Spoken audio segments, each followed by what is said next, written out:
Welcome to Bankless, where we explore the frontier of internet money and internet finance. This is how to get started, how to get better, and how to front run the opportunity. I'm Ryan Sean Adams. I'm here with David Hoffman, and we're here to help you become more bankless. David, this is the part of the show where I usually introduce our guests, but our guests are going to be ourselves on this show. So how you doing today, man? Oh, good. I am in Colorado. So a weird show in a weird place, but it's going to be a really fun topic today. You know, you say it's a weird show, but we used to do a lot of these types of shows in the early days of Bankless. So for context, guys, we're going to dig deep on a theme. That theme is the metaverse. David wrote this fantastic article. I think it's the best article I've ever read on the metaverse. It's called The Metaverse Emerges.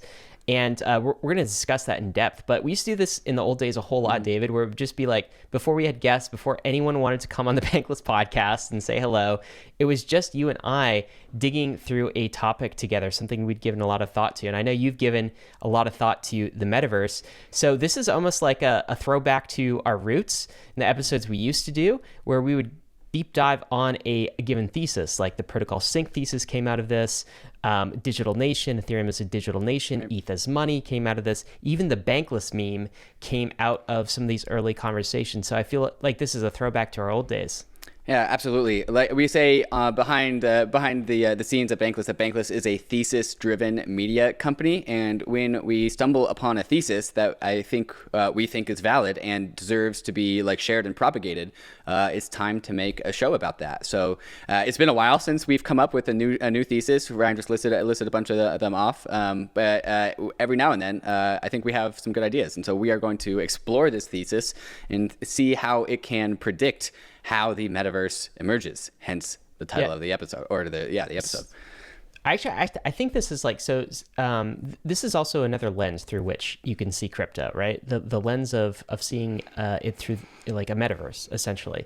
I tweeted this out recently. It was like just super simple, right? So one, if you believe everything is going digital, right? Most people believe that. You know, two, people like to own things, right? They like to own their own property. Everything going digital, people like to own their own property. Well, number three, they're definitely going to want to own their own digital property, right? So like 2 + 2 is 4. That's the entire thesis of crypto, right? Humanity is going digital. People like to own things. People are going to want to own digital things. That's crypto in a nutshell. And if you believe that's true, then like crypto's got to have a bright future. And I think the metaverse sort of fits into that, because what we're doing in crypto is sort of like, I guess the metaverse is hard to define. Maybe we'll get into some definition of it. But what we're doing in crypto is we're layering kind of this object permanence on top of it, this digital property rights system. Raoul Pal, when we had him on the episode last time, David, he defined the metaverse as digital fluidity. And I really like that concept too. But what are we going to be diving into today? What's the high level here? Yeah, exactly. Extrapolating on what you said, once we have digital objects and objects that exist only on the internet, then it's up to the internet and the things that we do on it to build a world around those objects, because we're not going to build a physical world around those objects. We already have a physical world with physical objects. Now we have digital objects, but what we are missing is a digital world.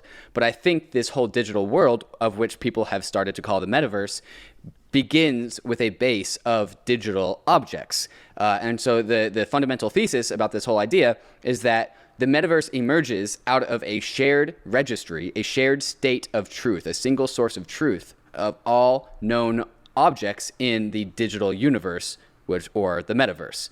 So that's like kind of the skeleton for the whole entire thesis. And then the other concept is that like the metaverse is rendered at the periphery, but the objects are stored locally, right? It's stored centrally. And we've seen historical anecdotes for this, historical references. And that's also kind of why I think this thesis has a decent amount of like foundation to stand on, is that we can look back into history and see a similar pattern emerge with regards to, and this is where we were talking about with the emergence of like the whole bankless nation, digital leviathans, crypto, Bitcoin, Ethereum. These are digital nations in the clouds, but they are just extensions out of like these same social scaffoldings that we've seen come before them, hence the nation state.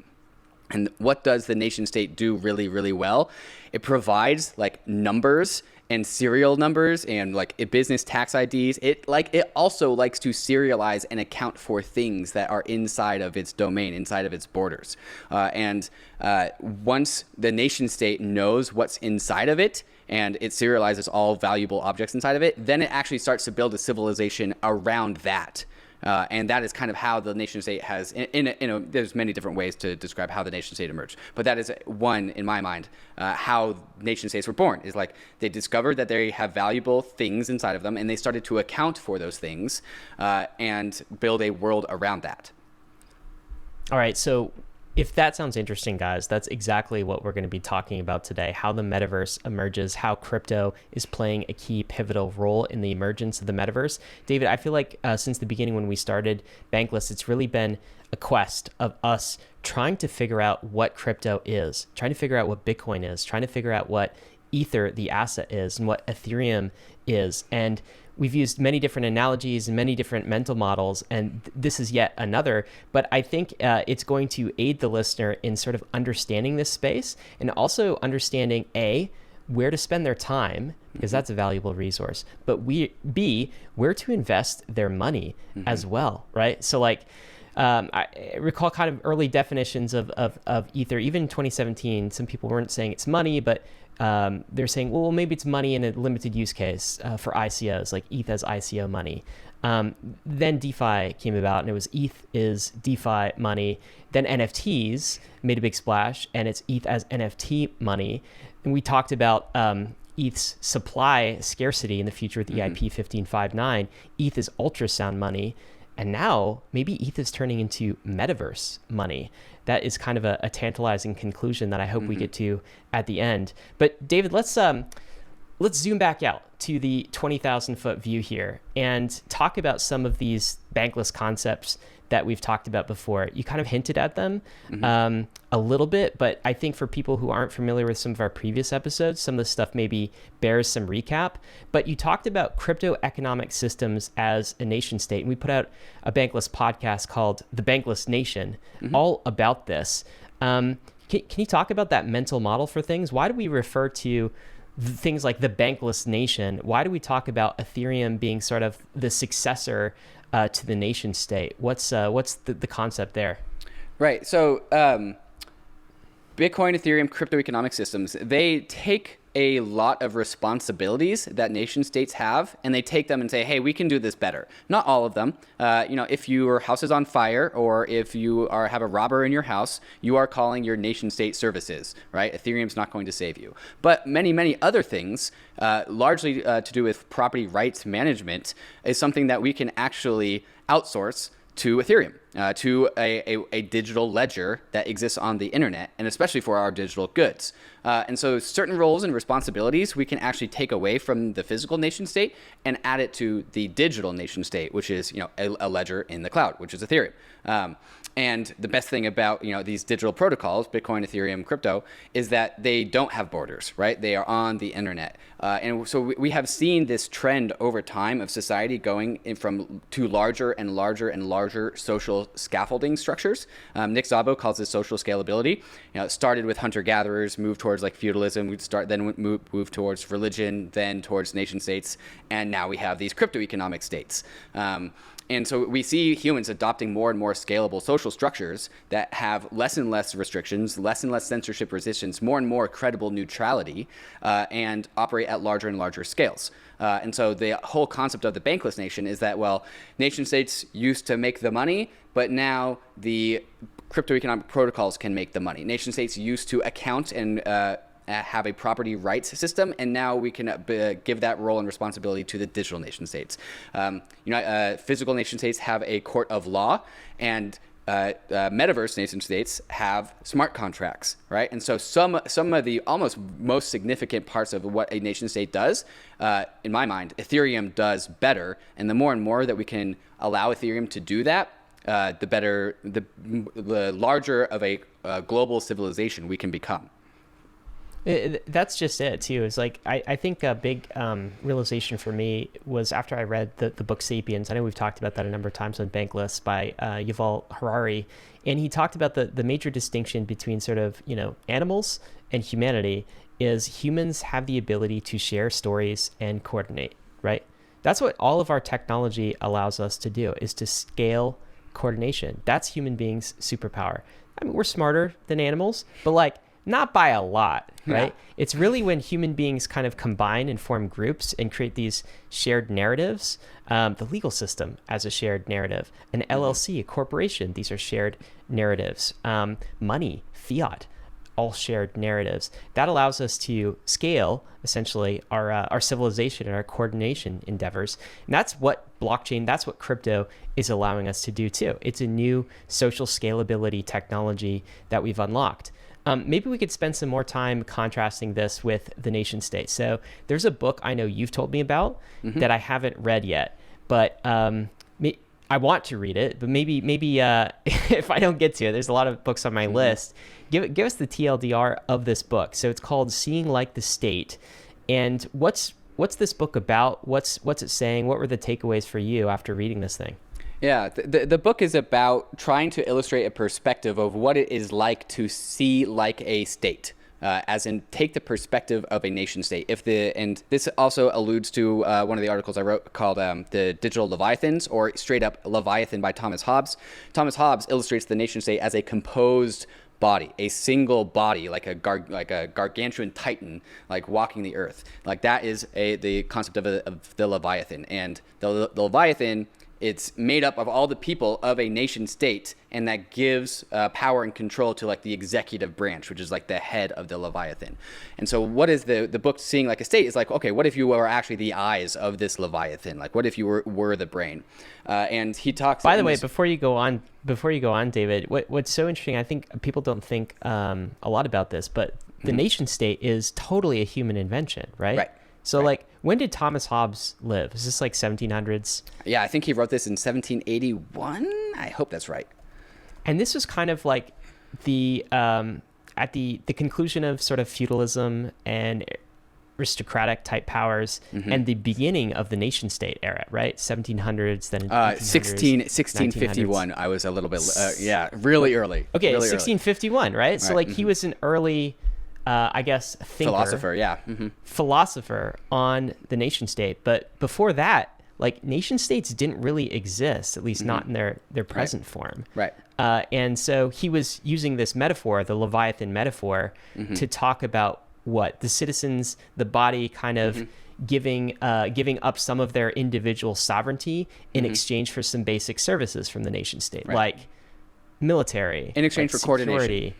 Property rights, these basic services that the nation state could give it. But there's a sacrifice involved too, right? We have to, as individuals, we have to give up some of our self-sovereignty to this Leviathan, so it can like kind of conquer our enemies and help solve some major problems for us, right? Right. Yeah, and it also has its own aligned incentives with itself, which isn't necessarily aligned with the people that compose the nation state. There's a friction there. Like you have to give up some of your rights, and the Leviathan has its own desires, right? And so it has what I called in the article nation state desires. And the nation state desires are to extract as much value out of the land that it holds as possible. And so this is where it's like some of the things that we all abide by on our daily lives have come from. And nation states, if they want to extract the value out of their domain, their dominion, they need to understand what's actually in it so they can actually figure out how to extract it.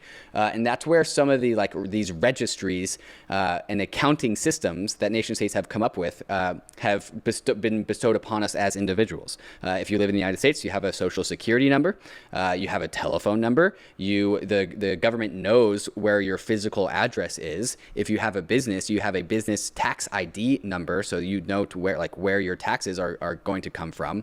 And these numbers are like the more modern versions of these things, but they started even earlier, according to the book, where nation state land assessors would go out and evaluate the land of landowners and say hey, this land is really fertile and it can grow this much crops, 6x6 rows of aspen trees for lumber. And this land will net this amount of yield on a yearly basis. Therefore, we can tax this land this much. And it's kind of, if you extrapolate that out, you see like, nation states form maybe on like a little settlement on some land somewhere, and it grows and grows and grows, and it grows into nature. And it homogenizes nature. It orders nature. Nature is chaos, and nation states are order. And nation states need everything ordered perfectly so they can account for everything. And that's why we have gone It wants to give all the trees, all the livestock, all the animals a serial number and enter it into its centralized registry, right? Exactly. It's ledger, if you will. And the more effectively it can do that, the more it can tax the land. And the more it can tax the land, the more it can fund the military. The more it can fund the military, the more powerful the nation state is. And if it's the most powerful nation state, then you get to order the whole world, right? Like this is an empire, like a quest to be like an empire, right? Like maximally growth.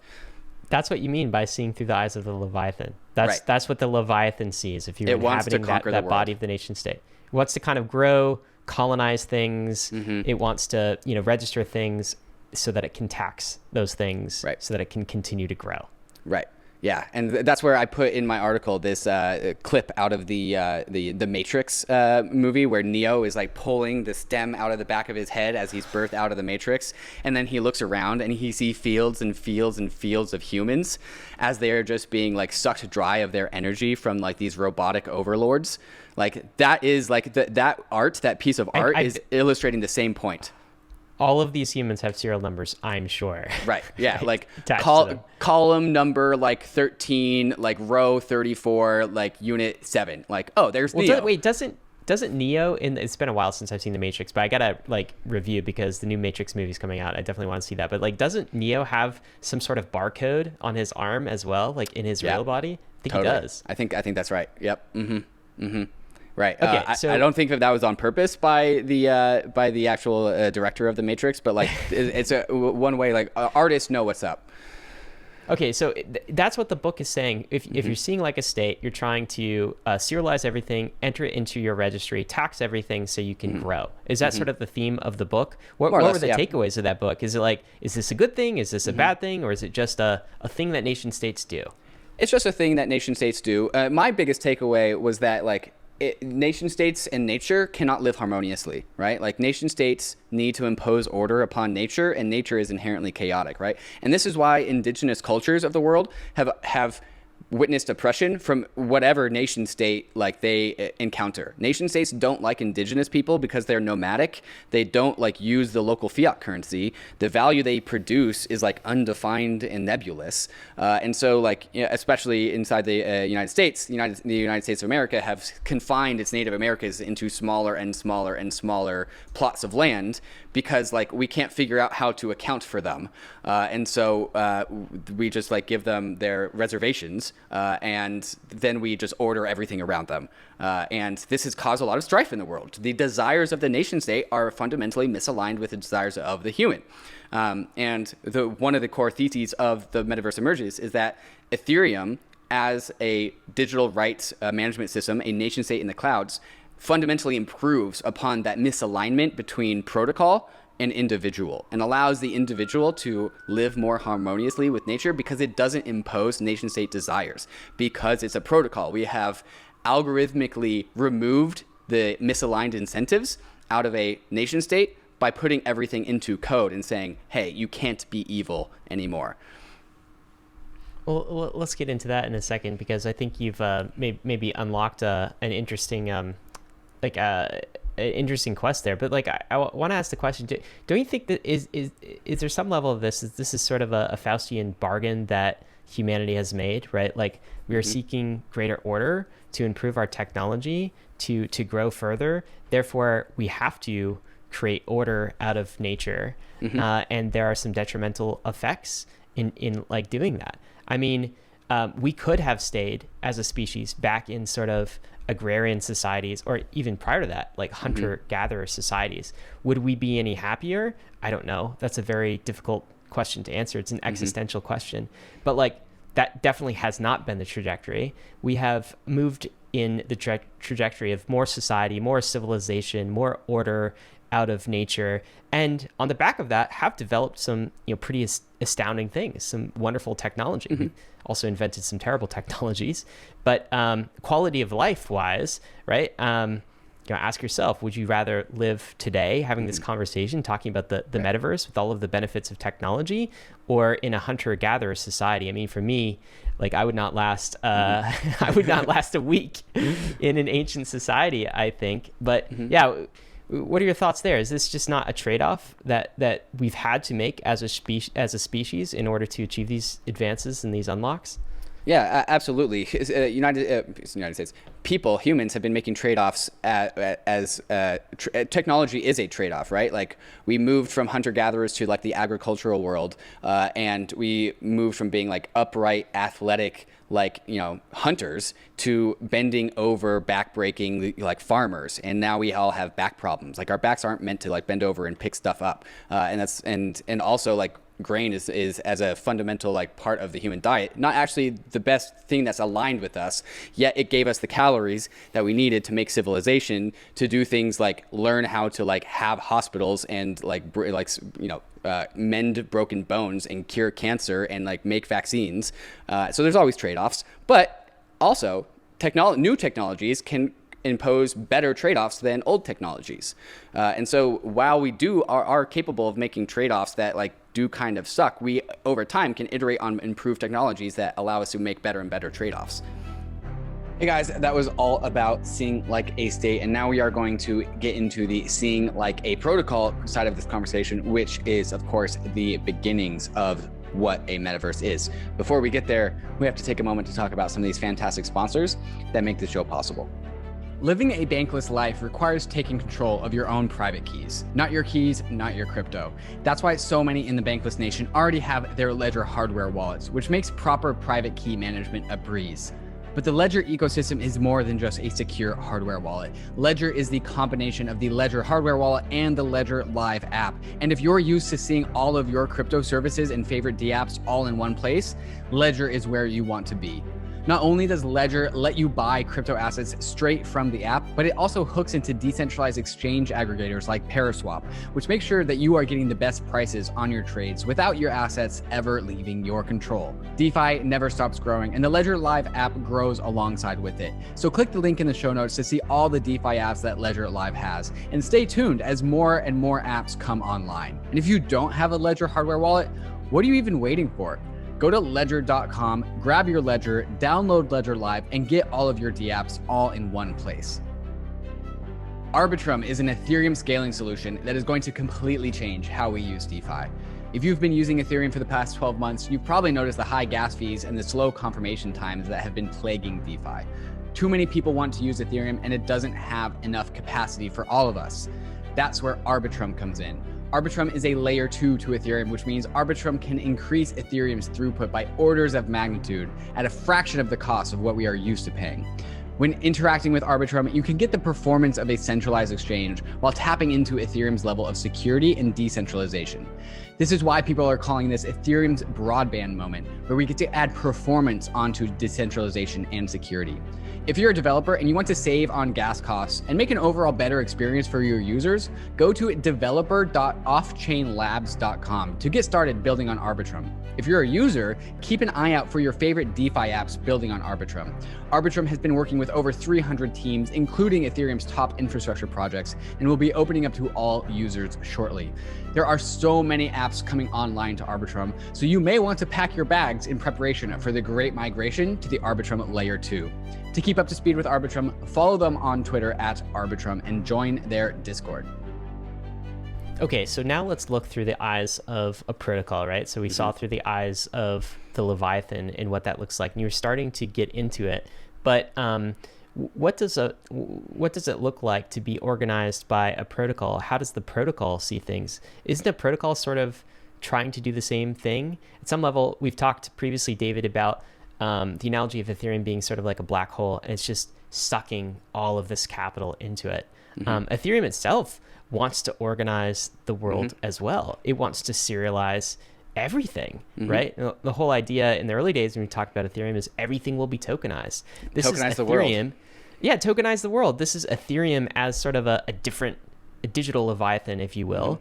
But it is pulling all of this economic activity into its ranks. It is trying to serialize everything, give everything an ETH address, a contract ID, a serial number on Ethereum. It wants to take your bank account and serialize that as well. What's different between the nation state and a protocol like Ethereum? Right. It goes back to what I said, is that it's all these digital items, and now because they're digital, now we can start to talk about having sort of nation state in the clouds, but also it's a lack of desire for growth, right? Where the nation state, the physical nation state, is a top-down empire.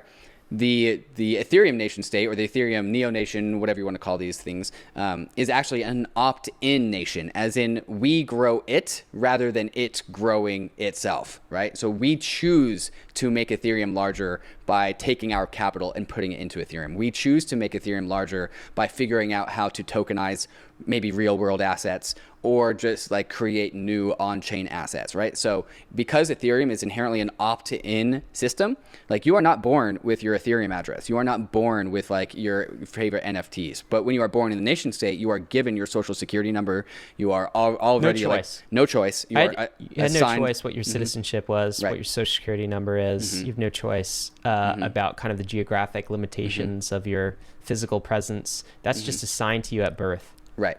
And so while Ethereum is on this same trajectory in the sense that it wants to envelop the world, it's because we choose it to do that. We only will allow it to envelop us of what we want to be enveloped by, because that is our choice, because we are the people that are actually shaping Ethereum rather than the physical nation state actually shaping us. And so it's where the cart and the horse are related to each other. And in my mind, when we have these protocols working for us rather than dictating to us how we work, we are more aligned with the world around us. What's nice, that portrait of the Leviathan, I think it was in your article, but it actually has a weapon in its hand. Is it like a saber or something? It's a sword, I can't remember. A sword, okay. So it's got a sword in its hand. That really symbolizes a primary weapon that the nation state uses, which is violence. The carrot, right? or excuse me, the stick. The stick. Eric Voorhees has been on, talks about all the time, the ability to throw people in cages, the ability to kill an individual, the ability to take violence on an individual. That is a right that we've only given to the state. It's illegal for a citizen to do any of these things, to imprison another citizen, for example. But the state has this ability, has this license over violence. The nice thing about something like Ethereum, these digital nation states, is no violence. They don't even have the power to instantiate violence. The worst they can do is slash you for breaking a protocol rule, right? And those which rules you opted into, by the way. You opted into, and they're fairly enforced. It's completely 100% transparent. You know exactly what you're getting into, and it's the collection of capital. So it's not actual physical violence. So the protocol Leviathan, the digital nation Leviathan, has kind of a different. He has no sword in his hand. Right. He has what he has. Maybe it's code and algorithms. Oh no, he has tokens. He has incentives. Right. And so yeah, exactly. Take carrots. out the sword. It's all carrots, no sticks. Exactly. Take out the stick, replace it with a carrot. When I made this image for the Bankless DAO, and I photoshopped out the sword and I replaced it with a Bankless token. And DAOs are their only mini Leviathans, and they have the one power that DAOs have is the ability to mint their own token, and that's the one thing that they get to do. And they get to use that token as incentives, right? And so it's incentives only, and that's why there's, in my mind, going to be a lot less oppression under a metaverse world that uses opt-in incentives versus nation states which control and coerce you. Okay, so we've gotten to the state where we've, I think, established what a digital nation is and how a protocol sees things in a different way. It still wants to coordinate, still wants to serialize. It doesn't use violence to do that, only uses incentives, only uses carrots, no sticks. So far, we haven't really talked about the concept of the metaverse, right? And the metaverse is something that's very hard to define, right? A lot of people might define it as kind of the entire human digital experience, the internet is part of the metaverse. But in your article, you talk about objects, object permanence, being a key attribute that's required to manifest the metaverse, maybe a ledger of object permanence. Can you talk about what you mean by that and how crypto fits into that? So we created digital scarcity with crypto. That's what Bitcoin created, and that's not actually enough to create the metaverse, because BTC and ETH and fungible currencies are the fungibility doesn't allow for unique objects to form, because they're fungible. Like if you have $2, well, or two single dollar bills, we actually have $2, right? That's the one thing that you have. And so like the fungible nature of currencies can't allow for digital objects. And when we talk about the metaverse, we're talking about a version of a universe that behaves like our physical world. And so we need non-fungible assets. And there's no surprise that like this whole metaverse phenomenon is coming on the heels of like the two NFT manias that we've seen over the last year or so. NFTs, or whatever non-fungible tokens, can represent digital objects that can actually interact with each other. And that's really, really important. In the same way that like I have these two objects here, I've got a coffee mug and my phone, and in the physical world, they collide, right? If they were fungible, the atoms in these objects would just like mesh. They would just come and form like a blob. They would just come together. But since they're separate, each one is like, unique. Each item I have is non-fungible. Now that we have non-fungible objects in quote unquote the metaverse on the Ethereum ledger, we can have objects that collide. And so like I have a handful of ERC 721 items in my wallet. They're in the same place. And my wallet is like, my Ethereum wallet is like my Ethereum address, but in the same way that like my nation state address, my home address is my address, my Ethereum address is like, oh, these objects are in the same spot. They're owned by the same individual at the same address, at the same location. So these objects are allowed to collide, right? And so these objects on Ethereum, these ERC 721 tokens, are going from address to address to address, interacting with each other. And that is kind of the very bare bones of what creates a metaverse. That goes from just having internet currencies and an internet ledger into having an actual metaverse. That is what unlocks the metaverse, is having digital objects with digital properties that are able to interact and collide with other digital objects and their digital properties. So you had this line, I think, in the article. The metaverse, you said, is the shared registry of metaversal objects, which is kind of a different definition than I've heard before, right? So most definitions of the metaverse are somewhat like vague, right? Like we don't really know what exactly they mean. But you think this shared registry is really important, and this idea of object permanence with like registered items is very important. Can you talk about that a bit more, and can you get a bit more concrete in terms of like what you actually mean? So when people, I think the clearest representation of maybe the metaverse is like the Ready Player One movie, right, where we all put on our VR goggles and we're in some completely digital world surrounded by digital objects and digital avatars and all of these things. Is that what you mean when you're talking about the metaverse? Is just having something like Ethereum be the registry, the property rights layer of all of those digital things? Or help us understand this. Sure. Yeah, it is really important that there is a single shared state of truth. And this alludes to like there kind of needing to be one single shared state of truth, right? Like we have a lot of conversations about like all these different blockchains out there. Each blockchain offers its own metaverse, but the objects in one blockchain, one L1, can't go on to a second L1 because they operate on different codes. They are on different protocols, and those objects can't interact. And so objects on Ethereum, because they're all on Ethereum, they can interact. And Ethereum having the most diverse and rich landscape of non-fungible tokens is kind of why we're talking about Ethereum. It is where all the tokens lie. And now you talked about like the Ready Player One. Now imagine, and we just came out of this whole like loot phenomenon thing, right? Where loot tokens are these tokens with 8 properties in them. And now people are making like websites that you can load up your loot bag with all of the 8 items inside of it. And then a character emerges on that website holding like your scimitar and your chest plate and your boots and your robes or whatever. And so like now that these tokens actually have properties, they can be bestowed upon a character on a website, and then that character can go and interact in like whatever world is created on this website based on the properties that they have. Right. And so like, say there's this website that has this game, and like, in order to get to like level 2, you need to be an owner of a scimitar. Like that's what unlocks level 2. And this portion of the metaverse can understand and acknowledge the existence of an object that is inside of your Ethereum address, and then change the state of the world based on the objects that you have.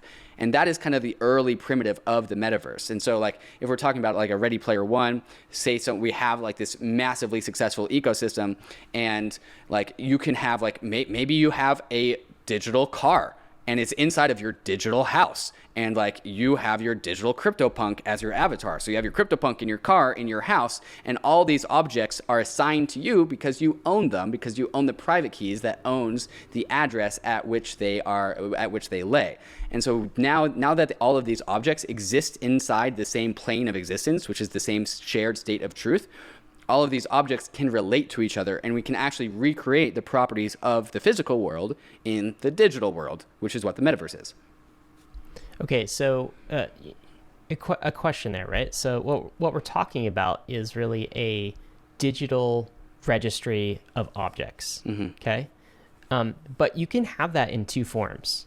So you can have that in the form of a centralized database registry of objects, or you can have that in the form of something like Ethereum, which tries to preserve decentralization, censorship resistance, immutability. No one can arbitrarily change the rules on you. Do you think that there is going to be a place for a centralized registry of objects that exist alongside of something like Ethereum, which is sort of a decentralized registry of these metaverse objects? Will they kind of coexist? Are there some cases where decentralized is needed? Or there's some other cases where centralized is needed? Yeah, and this gets into like people's loosely defined ideas of what the metaverse is. When people say the metaverse, like just think of this Ready Player One thing. But like, I think what people are coming to understand is the metaverse is going to be it's not going to be one central place. And so while there can be like central databases that have, a central registry of objects, if that database is siloed from Ethereum, then we just have like the World of Warcraft database or the Fortnite database. And that's what we already have. Or the US government database, or, the China digital property management database, totally. For example. Totally, right. As soon as these centralized databases become more interoperable with Ethereum, and honestly, that's what rollups are for. Because what is a rollup? If like Arbitrum, I'm pretty sure this is right, has a centralized sequencer, right? And so, Fortnite can spin up their fork of Arbitrum, have a centralized database of which they control. Then you can play your shooty Fortnite game, come out winning an item, and then you can take that item back to Ethereum. And that's what creates the metaverse. Your ability to take that item away from one part of the metaverse and then take it to another part of the metaverse. And so there are like two domains in Ethereum right now that I'll bring up. One is Axie Infinity. The other one is Gods Unchained. The tokens in these parts of the metaverse, and the reason why they're part of the metaverse is because they're on Ethereum, do not interact with each other, but value can flow from one to the other, right? So you can play your Axie Infinity games, make a bunch of money, take it over through Ethereum, through the liquidity layer of DeFi, and then take that over to Gods Unchained. And then the state of the games that you played on Axie Infinity can actually allow you to buy other cards on Gods Unchained. We can take this even a step further where like maybe for some whatever reason, Axie Infinity and Gods Unchained decide to collaborate, and they actually acknowledge the same tokens. And so like you have a token that works in Axie Infinity that gives your Axie character some item, some gift, and then you can take that same token over to like Gods Unchained, and it also impacts the way that you play that game over there. And so now this is where that shared state, that shared registry of items becomes really, really important, because it allows any ecosystem which wants to freely and openly plug into Ethereum to answer to the same registry of objects. And so we can all acknowledge these objects that we all share together and have the metaverse acknowledge them, rather than like having a central metaverse. We have the metaverse just opt into acknowledging all of these digital assets. I guess blending a couple of other thoughts that we've talked about on Bankless into this a little bit, like maybe there's two concepts that kind of come to mind, right? Because so my take on this, David, is that we will have like centralized registries of property, as well as like these decentralized registers of property, settlement layers of property. But the decentralized ones will essentially accrue the highest amount of economic value because these are the most, trustless layers for us. So if you get to a situation where, let's say, China had a digital property management system and the US had a digital property management system, right? And those two countries, for whatever reason, no longer trusted one another, broke some treaties, something bad happened, right? Then how do you arbitrate those disputes?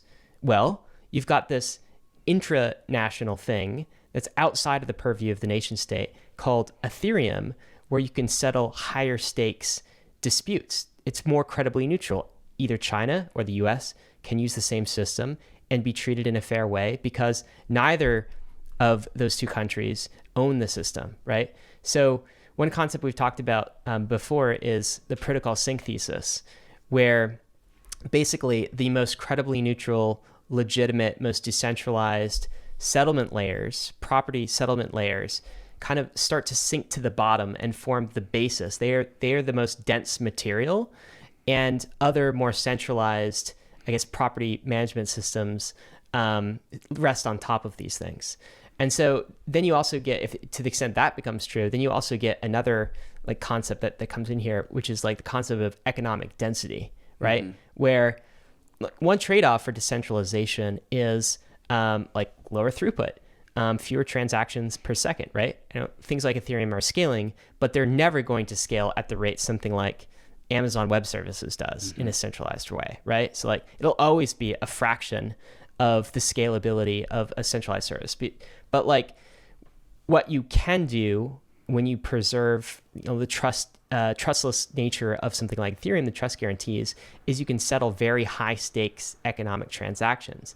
And so what we'll probably see is for every single transaction on something like Ethereum or even a roll-up, more and more value will be like compressed into that transaction space.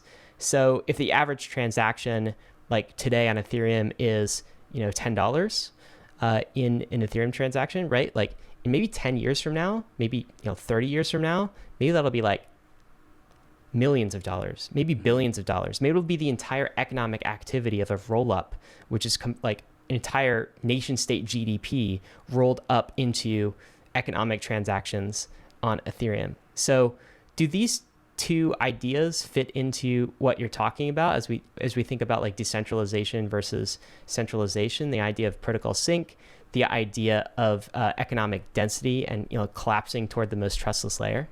Yeah, and we can see that play out in the current NFT markets right now. But I'll start with credible neutrality. And that's why Ethereum has had such a strong emphasis on credible neutrality and the crypto space as a whole, and why projects in the space that sacrifice credible neutrality don't see the adoption that they do. And I think people have in the back of their minds that like when you sacrifice credible neutrality, you sacrifice like almost the entire metaverse, right? Because it has to be an open source software that is the metaverse is built on, because no one wants the metaverse by Facebook, right? I'm sure it'll be like really fun and easy to use, but like it'll also be just like a complete dystopia and top-down control. We have to have fair rules, right? Fair rules. We have to have right.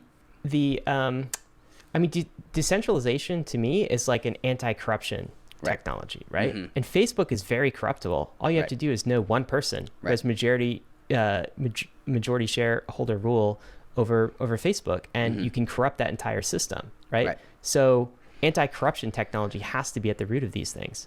Right. And that's why Bitcoiners are all like very, very strong about like, don't change the rules of the system. You can't change the rules. And if you change the rules, then like the whole idea about Bitcoin is that it offers very, very strong foundations. Ethereum has those same principles. Like we need to figure out the best way to make the long-term sustainable foundations. And once we do, we make those foundations rock solid. And the ethos of free open source software on Ethereum is, I think, one of the reasons why the metaverse will emerge on Ethereum. A, because it adheres to the credible neutrality of the whole entire system. It's also Turing complete, which you have to have Turing completeness in order to build the metaverse. And like the combination of those two things, like foundations that don't shift, permissionless building upon a shared state of truth, and inherent credible neutrality in the whole entire system. Those are the ingredients for what creates the metaverse. And that goes back to what I was saying, where like the metaverse won't actually be one thing. It'll be rendered at the periphery, as in like the metaverse will look different based off what part of the metaverse you're on. Are you in the Fortnite metaverse? Are you in the Axie Infinity metaverse? Maybe you're in the Zoom chat metaverse.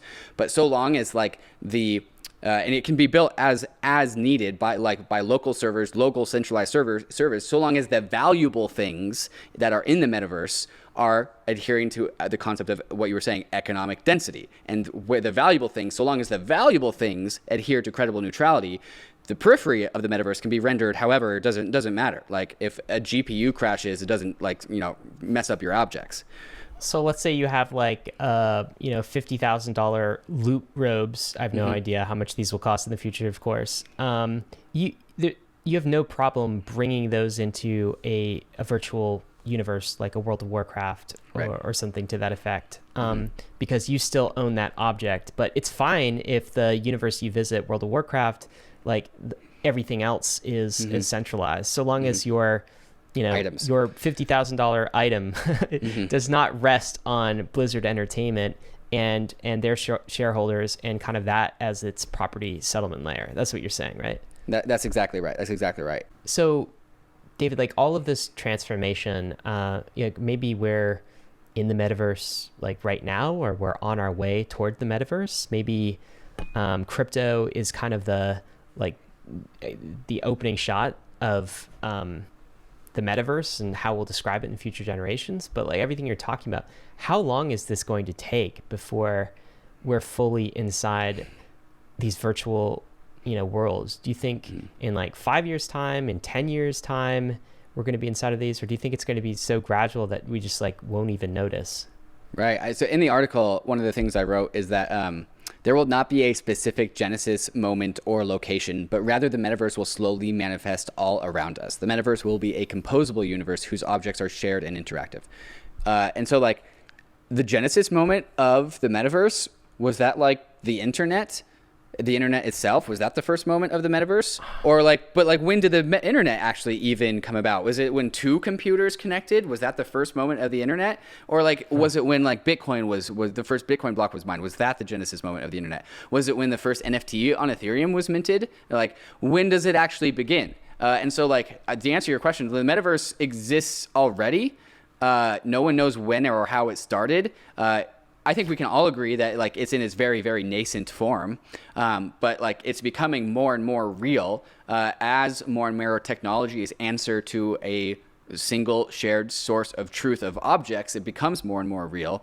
And I think your question implies when is the metaverse going to be here? I think everyone in their mind goes back to that Ready Player One. When can I put on my VR goggles and exist an alternative universe? Yeah, I think that's what people mean when they ask that. Right. So at that point, we have to go talk to VR experts and say hey, when is this going to be ready? When is there's going to be an MMO RPG inside of VR that also answers to objects that I have on my Ethereum address? And I'm on Kathy Wood's side of things in the sense that the future is coming way faster than people think it is.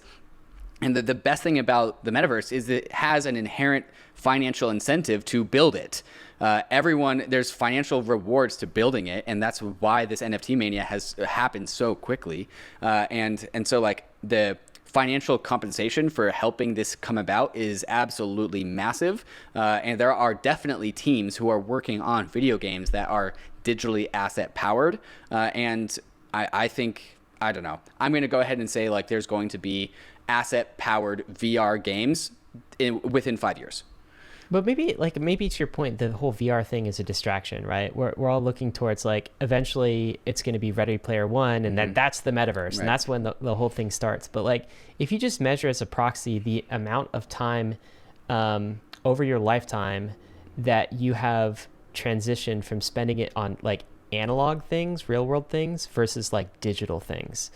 I bet you'd notice just a massive increase, right? Like the time you spent in front of a screen, for instance, is one measure. Has that gone up or down like throughout your life, right? Is you to the point where like people don't even go to the bathroom without like having a screen like really close to them. You know what I mean? Like it's just, we're always on screens. And so that's one measure. And how about like your economic activity? What are you actually producing? Well, like we've gone from a society that has actually like produced real concrete things and spending our time doing that sort of labor to like, all of my output is completely digital, right?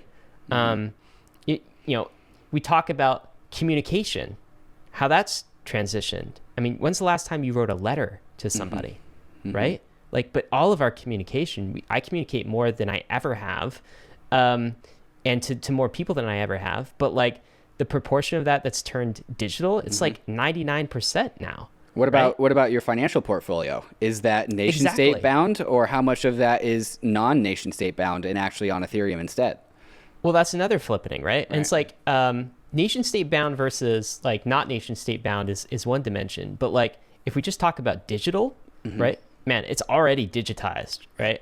I just like, I keep a $20 bill on me in my pocket just in case somebody needs cash for something, right? But like every once in a while.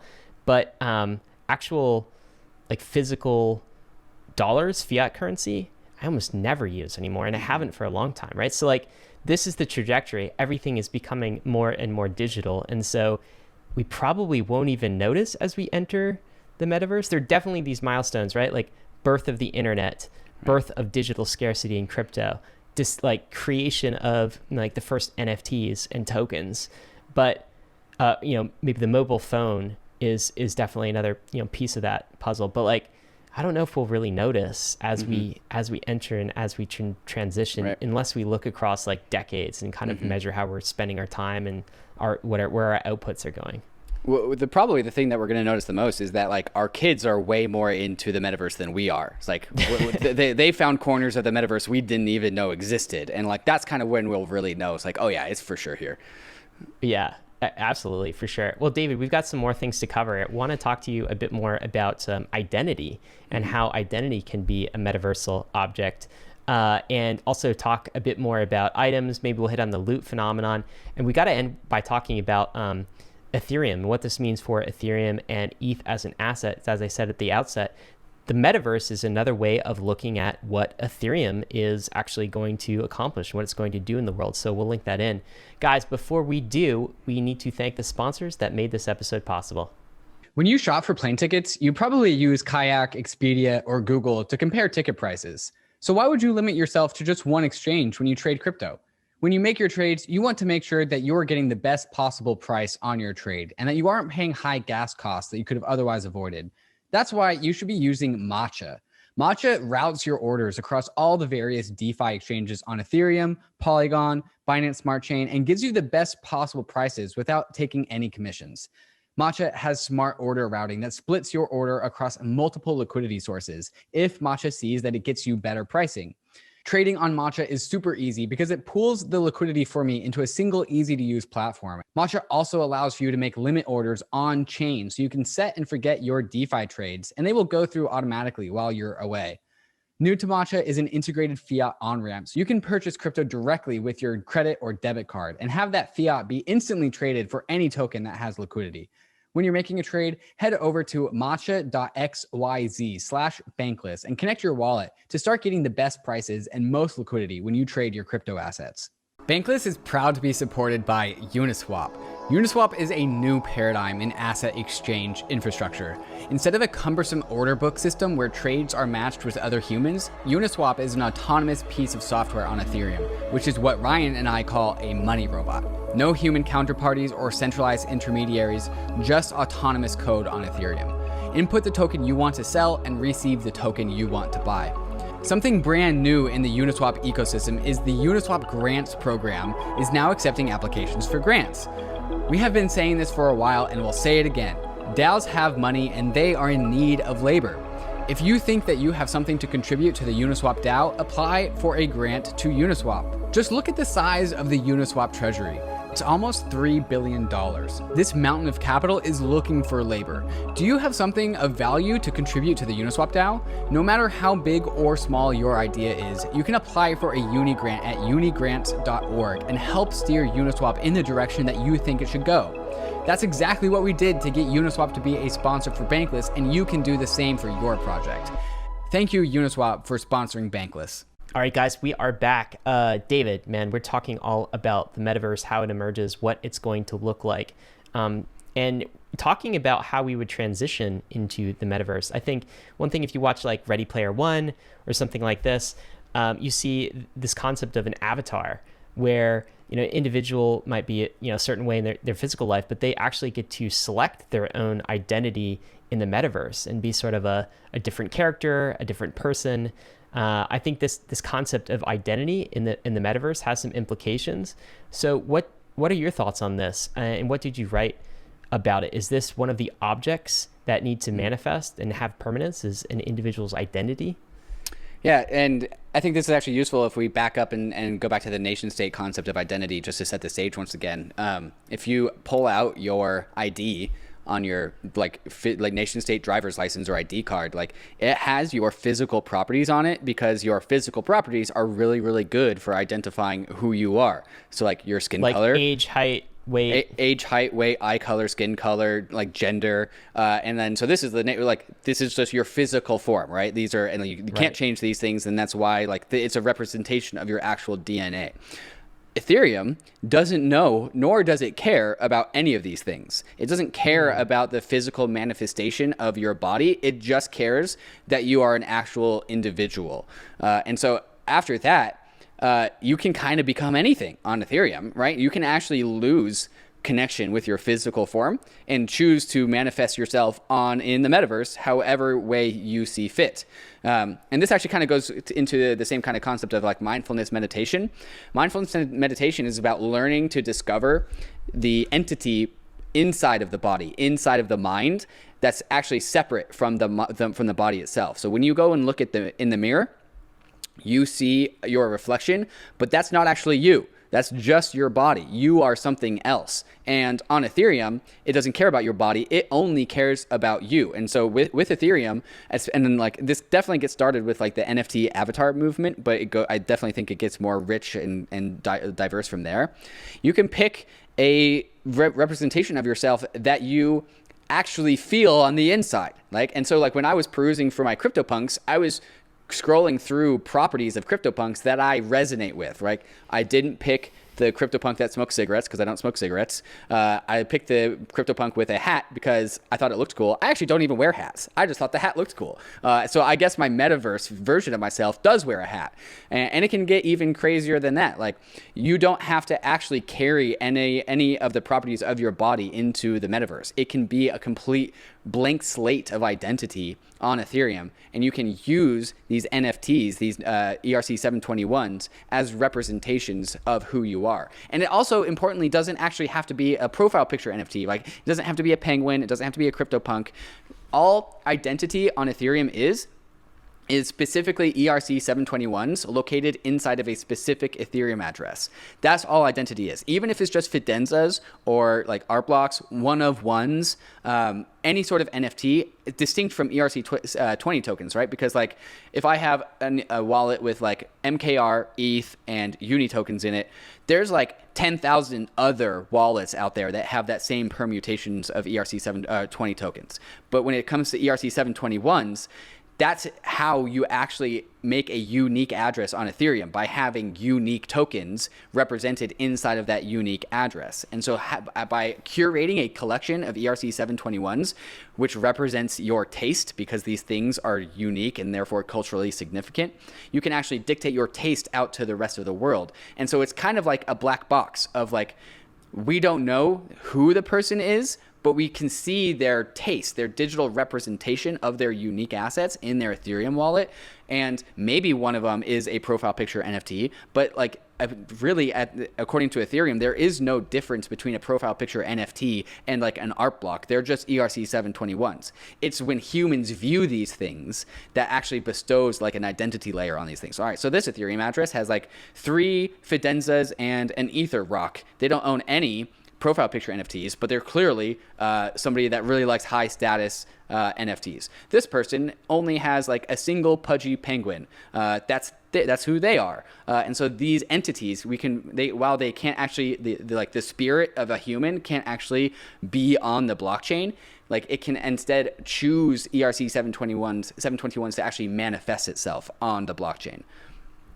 It's so interesting, right? Because like this idea of avatar is far older than Ethereum, right? It's like any chat room you enter, like even on Twitter, you can create an avatar based on any JPEG, any image that you can find, and it's all free. But what's interesting about what you're saying, this idea of object permanence, is of course like NFTs aren't free. They are unique, and they have some economic value associated with them. And you mentioned the term signaling, right? And because of that tie to economic value that's associated with them, because of this like ability to select and trade, and because these avatars actually cost something, they send a completely different social signal than a free piece of clip art that you might find somewhere on the internet and that anybody can replicate, and that's not verified in the Ethereum registry. And I almost wonder if it's like these kind of like social signaling dynamics that are key to instantiating the metaverse as sort of a more organic type of structure, and why crypto is going to foster its emergence. You remember that conversation we had about mimetic desire, right? Like you can't really get mimetic desire, the desire to copy another human being, for a free piece of clip art that doesn't have any digital scarcity. But you can when you see something like a CryptoPunk, and you're like, wow, that's flashing that CryptoPunk. That like means something. And so I wonder if the ERC 721 helps to instantiate these sort of like basic human like needs and desires and social signal, and creates like the status hierarchy, I guess, that we have in the real world and we see without even knowing it, and it replicates that into the digital. Because that's what I've been thinking of as you're talking about, like what's the difference between an avatar that you have to pay for that's registered to Ethereum and like a random piece of like clip art. I mean, you could be a I don't know, a sausage if you want in your avatar for free, like, or like a human peanut or something. You could be a frog, you could be whatever you want, not have to pay it. What's the significance of the ERC 721? Yeah, I think really the answer is that, and you touched on a really important point where like you have to actually pay for these things. And when you pay for something, you are signaling to the rest of the world that you value that. And when someone takes a peek into your wallet and they see all these 721s, they are getting a glimpse of what you value. And so what is your identity other than what you value? What we value kind of impacts who we are. And so like it's a very pure form of like, okay, this individual really values these things, these NFTs, and these NFTs have these properties. Maybe one's a CryptoPunk, maybe an NFT is like a credit for like donating towards some charity or some public goods, and that is indicating who you are. So going back to like removing like the meat space atoms and DNA around a soul, when a spirit like chooses NFTs to represent them, they are choosing to communicate who and what they value to the Ethereum community, to the Ethereum blockchain. And so you take a peek at their NFT portfolio, you're taking a peek into their values, what they choose to value. And I think there's also something to say about just like how like the color of your skin or like your background, the country you came from. So much of society, unfortunately, bestows values upon accidental properties like the color of your skin. That does not work in the world, in the metaverse, right? Like just because like white people have like an accidental positive bias, like that actually doesn't translate over to the metaverse, because that doesn't work. You don't have a white colored skin Ethereum address, and so we are actually able to get rid of our biases that aren't actually communicating anything of value, and instead we get to bestow our Ethereum address with things that we actually value, that actually do communicate to the world what we value. Yeah, that's interesting, and that's definitely a very hopeful explanation. I do also wonder if we'll like just create new biases in the process, right? Maybe some of these biases will be based on like wealth and capital. And so, wow, you have a CryptoPunk? What does this mean about this person as an individual? Definitely, it means that they're wealthier than the average individual for sure. But yeah, I guess it's super emergent. I guess maybe what's interesting about it too is we just found a way to replicate the social signaling that we have in the real world now in the metaverse and in the digital world. We haven't had the ability to do that before.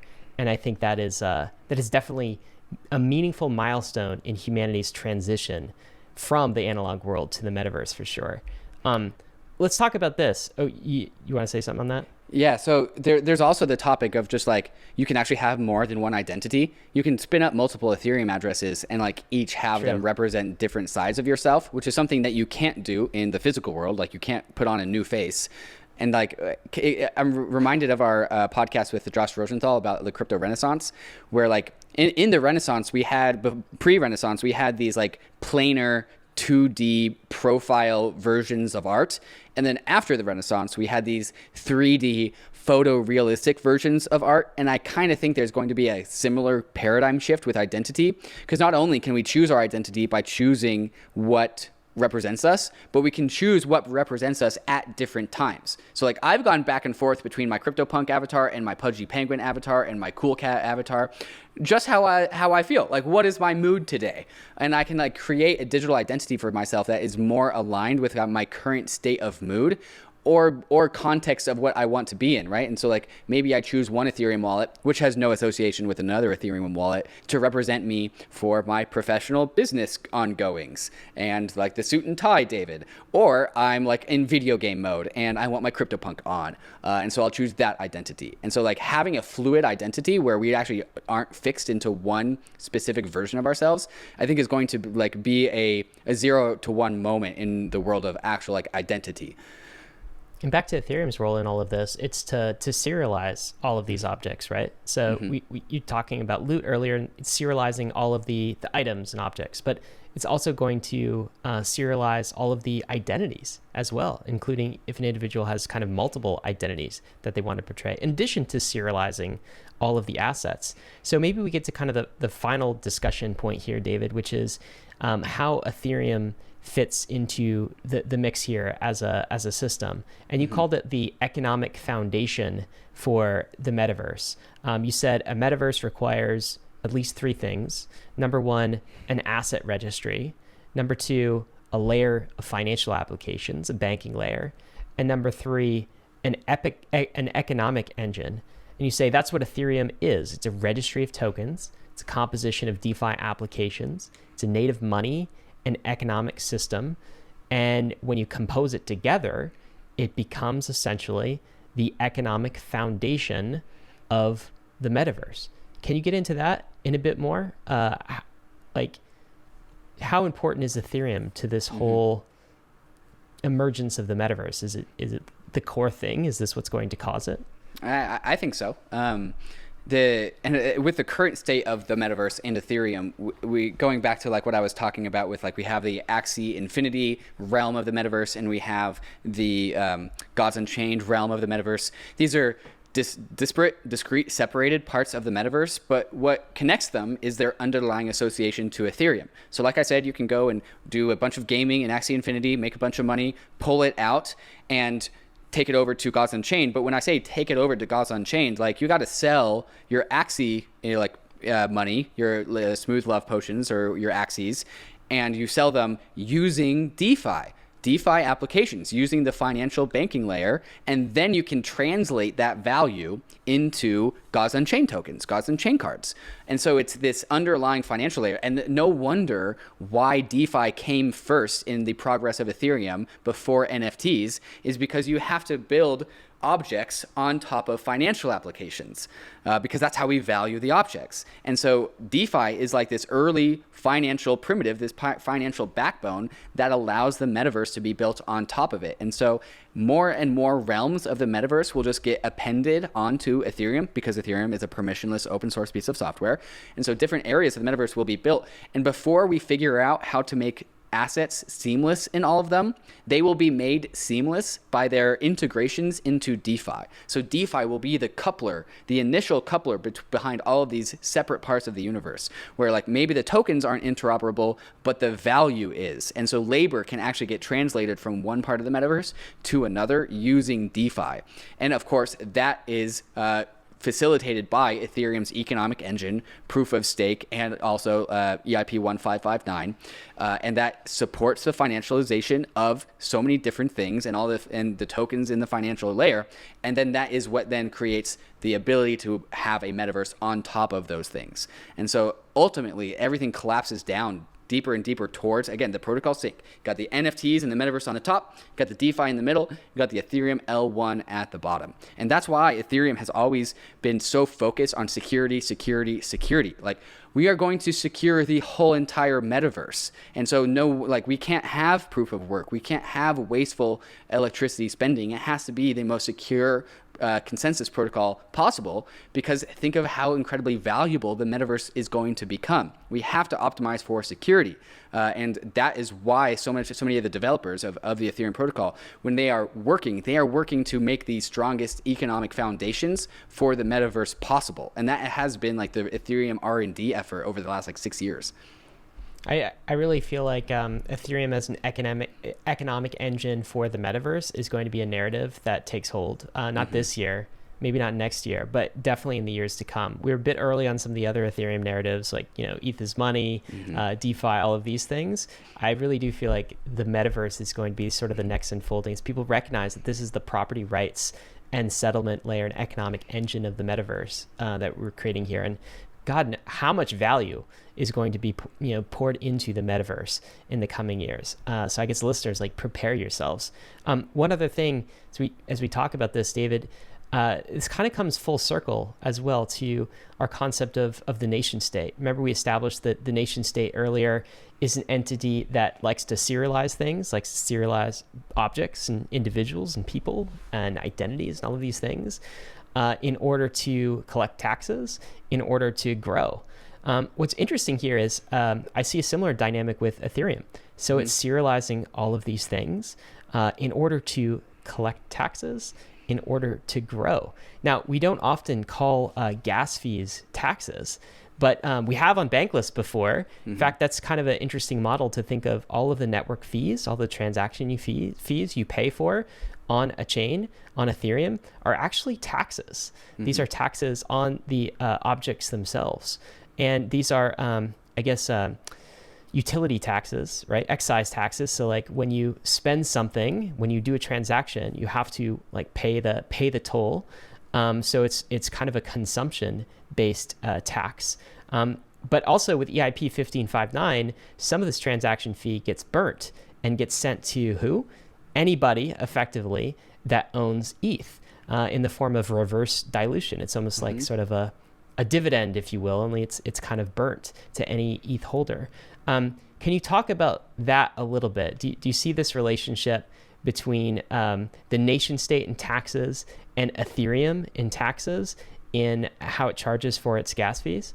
Yeah, totally. And when EIP 1559 came out and I wrote that article, The Final Puzzle Piece of Ethereum's Monetary Policy, that is exactly how we illustrated it, is that these are how Ethereum collects taxes. All economies need to have some sort of value capture mechanism in order to secure itself. It just so happens that nation states don't have a stop for that. And so nation states are like, oh, we need to collect taxes so we can fund the military, but we can collect more.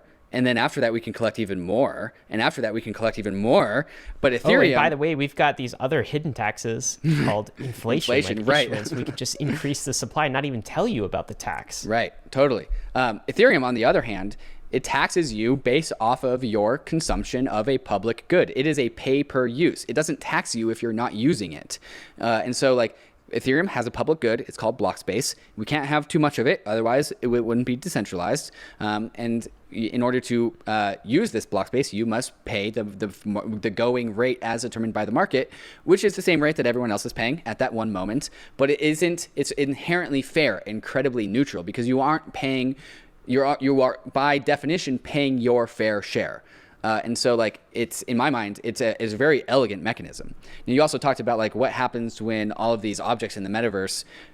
Objects is actually, I have very limiting coding knowledge, but I do know that objects is a code relevant term. That is a technical term in the world of code.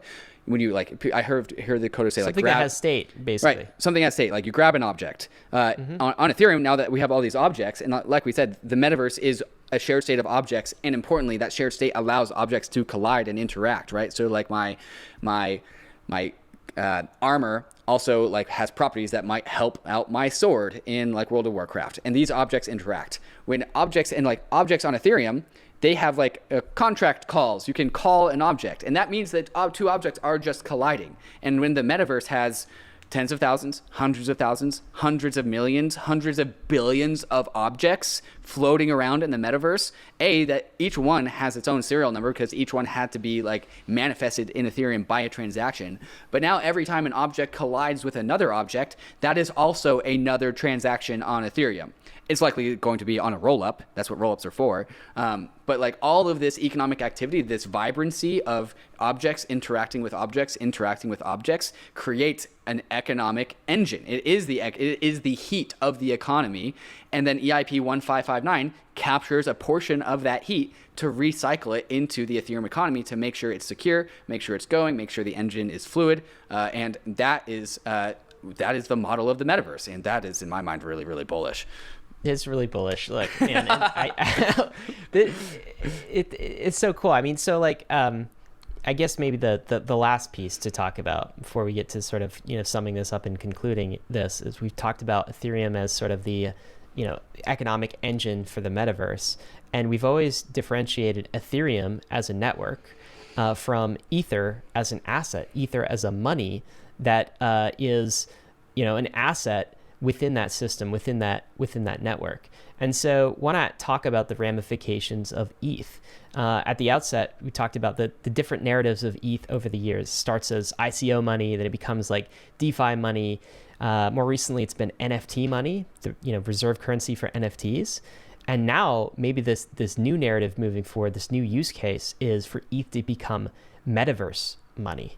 What's so interesting about Ethereum as a digital nation, as opposed to, like, real nation states, is all of the taxes that it collects. There's no nation state on earth that actually, like, burns a portion of the tax revenue and returns it to citizens in the form of reduced supply, right? Mm-hmm. But with a cryptoeconomic system where you don't have to pay for, like, an expensive military and massive bureaucracy and people in offices and buildings and all of these things, you actually can operate much more efficiently. And so with EIP 1559, of course, whenever any of that economic activity happens, the taxes are collected, and a huge portion of those taxes are actually burnt and passed back to the citizens, or the I guess one form of citizen is anyone who owns ETH. Well, almost everyone must own ETH, right? In order to exist in the metaverse, you have to do anything. You have to own a little bit of ETH at the very least. And this is kind of the bull case back to Ether as an asset. I want to ask you about this. So is there the possibility that ETH as an asset becomes kind of the trifecta money for the metaverse, a medium of exchange, a store of value, and a unit of account, and becomes sort of a reserve asset for the metaverse? What's your take there, and what would that mean for ETH as an asset in the future? Yeah, whether or not it's a medium of exchange, I think, is up for debate. I think Ether as an asset is fundamentally going to be a very low velocity token. I do think there's going to be higher velocity tokens on top of Ether that use Ether as collateral. RAI comes to mind if we want to talk about, like, non-state level currencies, but even RAI actually is kind of collateral optimized. But other than that, like, Ether is going to be, like, your collateral in applications inside of the metaverse, inside of games. It's going to be how you actually engage with games, when there are applications on rollups that don't require ETH, that you do a bunch of economic activity, well, by proxy, that rollup is using Ether for you every time it makes a transaction to the L1. And we've been talking about this lately ever since we had our interview with Aribtrum. Is like, we kind of think that rollups are going to be the biggest ETH burners, right? So all of these rollups are going to have a ton of economic activity on top of them, and then they're going to collapse them down to a single transaction, and then put that transaction on the Ethereum main chain, and that transaction will be a big bundle of transactions, and that will burn a lot of ETH. And so, like, it's just, like, Ether has like brute forced itself into a massive bullishness by utility. And like, when Ether can do anything in the metaverse by nature of what it is, having so much in utility means it can do anything. It can be a medium of exchange if you want it to. It can be your collateral in your metaverse if you want it to. It can do anything. The other thing as well is, if the metaverse does emerge in the way that we've been talking about today, right, you have to ask yourself, what is going to be the reserve money, the reserve currency for the metaverse? Mm-hmm. And I think it's pretty safe to say it's not going to be a fiat currency. Right? 100%. It's not going to be US dollars. It's not going to be, the digital RMB. It's not going to be the yen. It's not going to be the euro, right? That is a foreign currency inside of the metaverse, whereas foreign Ether, invader, right? Ether is a native currency of the metaverse and has a specific set of properties and rights and has higher status, right? So like, if you believe in the metaverse thesis and that this is essentially how humanity is going to evolve over the next decades to come into this digital age, then you have to ask, what currency, what store of value asset is the leading candidate to become the reserve asset of this space, right? And any list that doesn't have Ether at like number one, first place from a probability perspective, other things could happen. Other currencies could emerge. This could play out in kind of a different way that we don't foresee. But it seems so clear to me that Ether is like the number one most probable asset to take that role and to be that reserve currency. It ain't going to be fiat. Right. Unlikely it's going to be something like Bitcoin. Bitcoin does not have the surface area to host or support a metaverse. And all of the ETH killers that I've seen to date, David, have made trade-offs that make them much more centralized and less likely to become the settlement layer for the metaverse. So kind of full circle here a little bit on Bankless, where, from the outset, we've been looking at different lenses to view some of these crypto assets. We've long recognized that Bitcoin and Ether are some of the most important. But I think this lens that Ether is going to be the reserve currency of the metaverse is something new, and I think could give this whole thing even more legs, right? Like, 10K, 20K price of ETH, that ain't nothing, right? Compared to what this could become and what this could be. Right. During the 2020 NFT phenomenon, during like the fall winter, there's that meme that came out where like art is priced in ETH, and I think that was actually early premonitions of what came out of the second NFT phenomenon, which is ETH is Metaverse money. The fact that when people value like CryptoPunks or art blocks, they don't price them in dollars. They price them in ETH. And I think that's just indicative as like the rest of the metaverse will be priced in ETH. Well, sum this up for us, David. I think your article ends with this interesting kind of table. Maybe it's a meme, but maybe you can describe this for the podcast listeners. And this looks kind of simple, looks kind of cute, maybe dumb, but you also say that there's a lot of nuance here. So why don't you describe what we're looking at and talk about this? Yeah, it starts off, it definitely is a meme, but like I actually think it's really, really profound. And like we always say on Bankless, memes are representations of the truth. And so the title of this chart is Technology Terms Used in Startup Descriptions and Tech Articles. And it has two columns. It's like a pre-post. It's like 2020 versus 2021. And so in 2020, we had multiplayer games. But now in 2021, we call it the Metaverse. In 2020, we had virtual reality experience. In 2021, well, it's just called the Metaverse. 2020, augmented reality filter, Metaverse. 5G cloud connection, AR cloud, digital avatar, digital event, Metaverse, Metaverse, Metaverse, Metaverse. It's all the Metaverse. And so like when I talked about like the Metaverse will be rendered at the periphery, it's because all of these things are different like representations of the metaverse in their own domain, like a multiplayer game. Well, if you hook it into Ethereum, now it's the metaverse. Virtual reality, if you hook it into Ethereum, now it's the metaverse. Like a 5G connection on your phone, well, if there's assets on there, now it's part of the metaverse. And so while this was a facetious meme of just like people trying to hype up their product by saying, oh, we're a metaverse company, they're right. Like they are a metaverse company. All they have to do is integrate with a digital shared state of global assets. And right now that's Ethereum. Yeah, absolutely. Well, it's a good way to end it. So what are the takeaways here for people? I guess if I'm thinking at the top of my head, one of the big takeaways is, don't miss this, right? Like the metaverse is here. The metaverse is coming. If you believe this, then you should be on a quest to collect all the metaverse money you can, buy and hold, right? That would only make sense to go invest in the crypto assets that you think could be reserve currencies of this new metaverse economy. You definitely want to understand how the metaverse financial system works so you can operate in it in the future. Maybe teach your kids because they're going to be brought up in this metaverse as well. So you want to understand DeFi. You probably want to join the metaverse economy in some meaningful way. Maybe work for a metaverse native entity like a DAO. And you probably want to immerse yourself in metaverse culture just to figure out what that's all about. Maybe invest in metaverse culture where you can, because culture is humanity. And if humanity is transitioning into the metaverse, that's where our culture is going to reside as well. In fact, all of this seems like advice that Josh Rosenthal told us at the end of the Crypto Renaissance episode where we talked about humanity transitioning into this new crypto renaissance. Maybe another word for that is transitioning into the metaverse. These are some of my takeaways. Do you have any others to add? Yeah, I happen to be in Denver for the MCon conference, the Meta Cartel conference, and there's also a lot of Meta Factory people here as well. And Ryan, like I have to say, I thought that you and I were at like the top of the game when it comes to like understanding the metaverse. I think we're about a year behind some of the people that I'm talking to at this conference right now. Awesome. And like the Meta Cartel and Meta Factory teams, like those DAOs, which are DAOs by the way, they know what's up. And some of the art and stuff going on here is like really, really blowing my mind. And the big takeaway here is that like, who do you think is going to build the metaverse?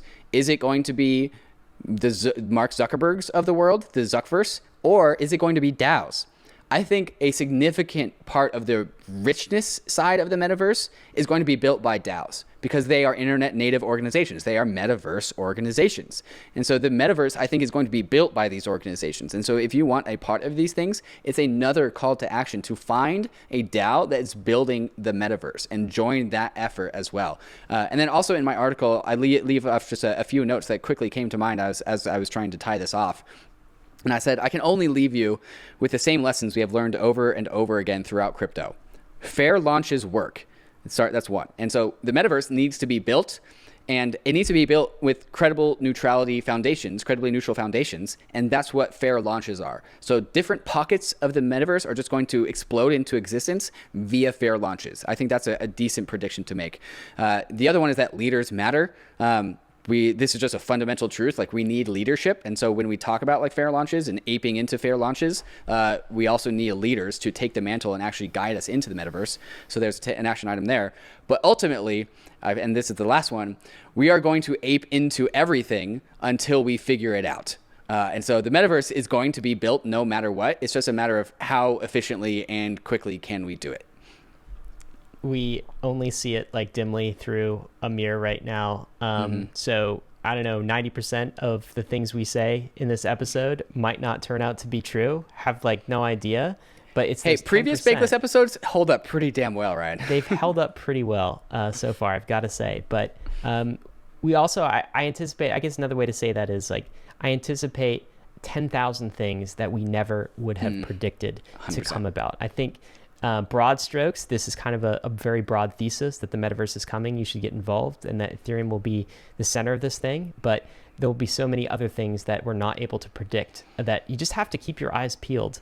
And we will, of course, try to update you on them as they arise. That's what Bankless is for. Guys, thank you so much for listening to today's episode. Some action items for you. Number one is read the article we've been referencing this entire episode. That is The Metaverse Emerges. We'll include a link in the show notes. Number two, some previous podcasts that we've referenced. Of course, Welcome to Bankless is kind of a canonical Bankless introduction that you should listen to if you already haven't. Also, A Bankless Nation, where we talk about crypto as a nation state and the protocol sync thesis. We'll include links to those in the show notes. Also, we never say this, but another way to level up on the metaverse is to become a Bankless premium member. We never talk about the perks of being a premium member on Bankless, but now's maybe an opportunity to do that. A Bankless premium member gets a number of things, including a full market opportunity report, what's going on in crypto, every single Monday. We publish that on the newsletter. Bankless Premium member also gets an Inner Circle Discord chat. This is a group in Discord of Bankless sojourners that meet and talk about everything that's going on in crypto. It's fundamental for the journey. Also includes a debrief where after every single Monday episode, David and I give our thoughts on the Bankless Premium RSS feed. So you get a premium podcast feed with it.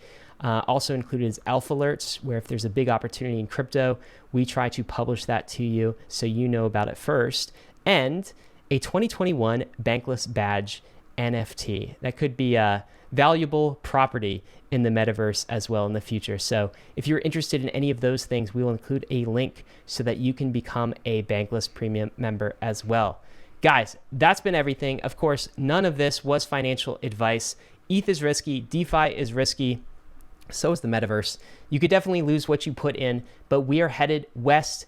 This is the frontier. It's not for everyone, but we're glad you're with us on the Bankless journey. Thanks a lot. Hey, we hope you enjoyed the video. If you did, head over to Bankless HQ right now to develop your crypto investing skills and learn how to free yourself from banks and gain your financial independence.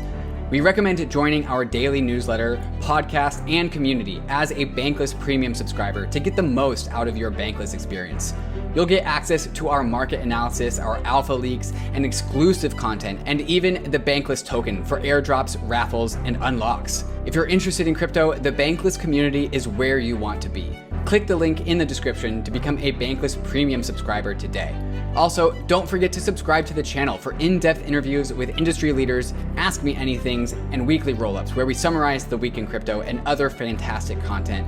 Thanks everyone for watching and being on the journey as we build out the Bankless Nation.